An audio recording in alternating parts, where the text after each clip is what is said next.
और मुझे बताते हुए प्रसन्नता है कि श्री ललित कुमार उपाध्याय को अभी 1 वर्ष पहले ही हमने टोक्यो ओलंपिक में मेडल दिलाने के लिए सीधे डिप्टी एसपी का पद दिया है। अब वो खेल भी रहे हैं और साथ साथ उत्तर प्रदेश पुलिस बल का भी मान बढ़ा रहे हैं, वहां भी प्रशिक्षण दे रहे हैं। इसके साथ ही हम लोगों ने क्रिकेट के लिए सुश्री दीप्ति शर्मा को, एथलेटिक्स के लिए सुश्री पारुल चौधरी को, शूटिंग के लिए अखिल स्योराण को, कबड्डी के लिए अर्जुन देसवाल को, इन सबको हम लोगों ने डिप्टी एसपी बनाया है, सीधे डिप्टी एसपी बनाया। इन्होंने मेडल जीता है इसलिए डिप्टी एसपी बनाया है। विजय कुमार यादव और सुश्री दिव्या काकरान को नायब तहसीलदार की नियुक्ति दी है। अर्जुन सिंह केनो स्प्रिट खिलाड़ी हैं, इन्हें यात्री कर अधिकारी के रूप में, और सुश्री प्राची को, यह एथलेटिक्स है, इन्हें, और पुनीत कुमार जो रोइंग खिलाड़ी है, इन्हें जिला युवा कल्याण अधिकारी के पद पर नियुक्ति भी प्रदान कर दी गई है। ऐसे 500 खिलाड़ियों को हमने नियुक्ति पत्र दिया है उत्तर प्रदेश पुलिस बल में और अन्य विभागों में, सरकारी नौकरी में सीधे उन्हें नौकरी उपलब्ध करा दी है। और अब बारी आ गई है राजकुमार पाल की भी।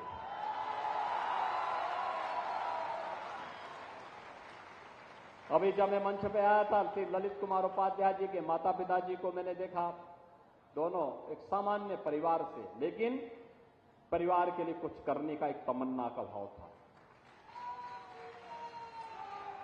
मां बाप की साधना पुत्र की उन्नति के रूप में सामने आता है। ललित कुमार उपाध्याय मां बाप की साधना का परिणाम है, श्री तेज बहादुर सिंह की साधना का परिणाम है, और आज ये होनहार खिलाड़ी हॉकी इंडिया का ताज बनकर के भारत का गौरव बढ़ा रहा है।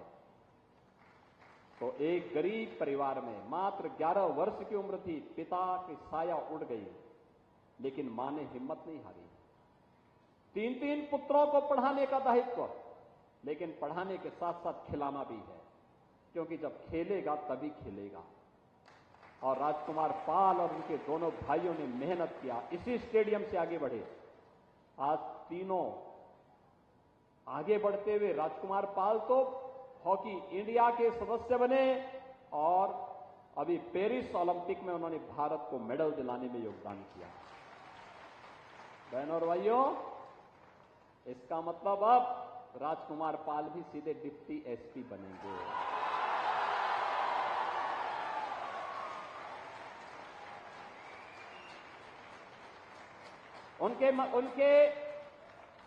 उनकी माता की साधना सार्थक हुई और पिता जहां भी होंगे आशीर्वाद दे रहे होंगे। बहनों और भाइयों, ऐसे 500 खिलाड़ियों को हम लोगों ने आज प्रदेश के अंदर अलग अलग विभागों में शासकीय नौकरियां दी हैं, सम्मान दिलाया है। और इसीलिए आज मैं आप सबसे कहने के लिए आया हूं, प्रधानमंत्री जी जब कहते हैं खेलो इंडिया खेलो, हर खिलाड़ी को खेलने के लिए प्रोत्साहित करते हैं, तो उसके पीछे का भाव भी होता है कि अगर आप देश के लिए खेलेंगे तो देश आपके लिए जान लगाएगा। आप देश के लिए जान लगाइए, देश की भावनाएं आपके साथ होंगी। और इस अवसर पर हम लोग इन कार्यक्रमों को आगे बढ़ाने का काम कर रहे हैं। आज हम लोगों ने तय किया है हर जिले में एक स्टेडियम हो, हर ब्लॉक स्तर पर एक मिनी स्टेडियम हो, हर ग्राम पंचायत में खेल का मैदान हो, खेल कूद की गतिविधियां आगे बढ़े। इसके लिए युवक मंगल दल और महिला मंगल दल को स्पोर्ट्स किट उपलब्ध करवाए जा रहे हैं।